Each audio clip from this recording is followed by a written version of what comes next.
Hi, my name is Guillermo Gomez. I coach youth soccer. And one of the questions that parents always ask me before the season starts is where or how to buy soccer cleats for youth players.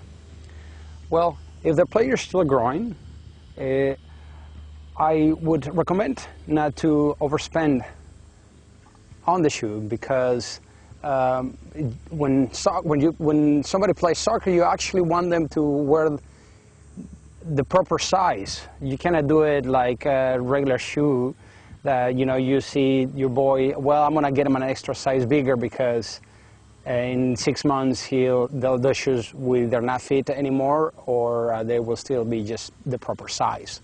In soccer, you actually want to get them the right size because that gives them a right feel for the soccer ball, and also it avoids them from getting any injuries or blisters on their feet.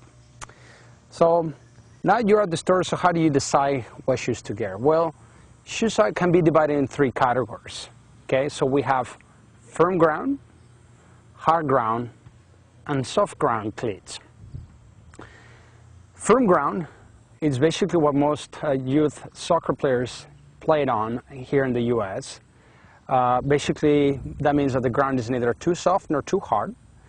So you want the standard cleats that we know, which is basically studs, right? They have about 15 studs, and they gives you good traction. So you can do your quick turning during the game. Then we move into the next category, which is the firm ground. Firm ground because sometimes it feels very tough on your feet. You actually want to buy cleats that are multi-studded, so we compare the firm ground, the hard ground versus the firm ground. We can see that the hard ground cleats have almost double the amount of studs than the firm ground cleats. So that's how you can tell whether they're for firm ground or hard ground. So hard ground, multi-studded. Firm ground, they have studs but not quite as many. The reason they put so many studs on the firm ground, on the hard ground cleats, is because it gives you a less feel of the stud on your feet. So because the weight is evenly distributed, so that puts less pressure on the bottom on your feet.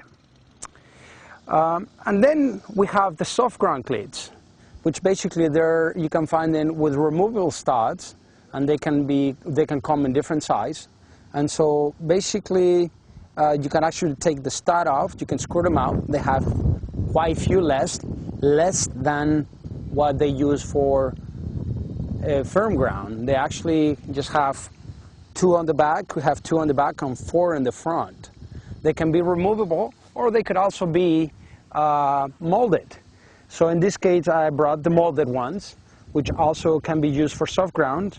They're molded in interesting shapes so that when you enter a soft field, and a soft field or soft ground refers to fields that are wet, sometimes muddy. So you need a lot of traction, so you need deep studs or deep molded lower outsole, so that when you're playing the game, you're not sleeping on the field and you can actually do your quick turnings.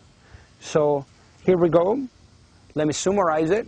We have the 3 kinds. We start with the firm grounds. They have, which is the standard soccer shoe that that most of us know.